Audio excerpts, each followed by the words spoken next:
হেই বাড়া, আজকের মতো কাজ টাজ পাইছি না বাড়া, পকেটে বিড়ি খাওয়ার মতন টাকা আছে, আজকের মতো চলে যাবে। হেই চলে গেলাম, থাক বেশ ভালো লাগছে না। চল যাচ্ছিস বে? আরে ভালো লাগছে না বেশ। আচ্ছা যা, আমার তো কাজ এই বাড়া, এই শালা তো চলে গেল। আমার বাড়ি গেলেও এখন বউ ঝামেলা করবে। কি করবো, কাজটা তো নাই। শোনে রাহাত, আমি আসলে এলাকায় একা একা জমিদার হয়ে ভুল হয়ে গেছে, যার কারণে আশেপাশে অনেক ফকির ফাকরা আছে, তো এদেরকে কাজে না নিলেও অসুবিধা। তো চল দেখি হাট প্যাট পাই নাকি গাড্ডা। কিরে কাজে যাবি? হ্যাঁ কাজ যাবো। কত নিবি?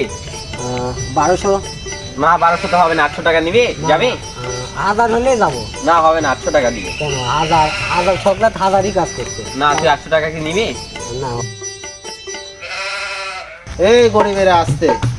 এই কোটা ভালো করে বলেন, গরিব কাকে বলেন?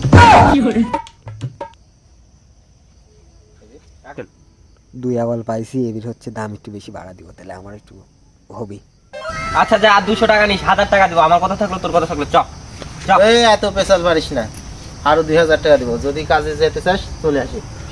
এই তুই ওই পরে আসছে কাজে, তুই ওর কাজে যাবি, আমার কাজে যাবি না? আরে তুই কি বোধায় চললি নাকি? আমাকে দেখলো নি 2000 টাকা দেওয়ার কথা, 2000, আর তোর কত 1000 টাকা। যা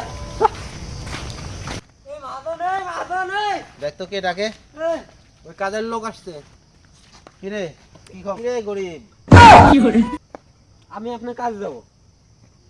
এখন 50 টাকা দিব, করবো কাজ? এই মাহাজন, আপনি করলেন 2000 টাকা দিবেন, আমি ওর কাজ বাদ দিয়ে আপনার কাজ চলে আসি। এই গরিব, একসাথে 50 টাকা কোনোদিন দেখিস? এটা গন্ধ শুকিলে তাহলে তাও লোভ জাগবেন। এটা এখন হইলে আসিক, নাহলে চলে গেলাম।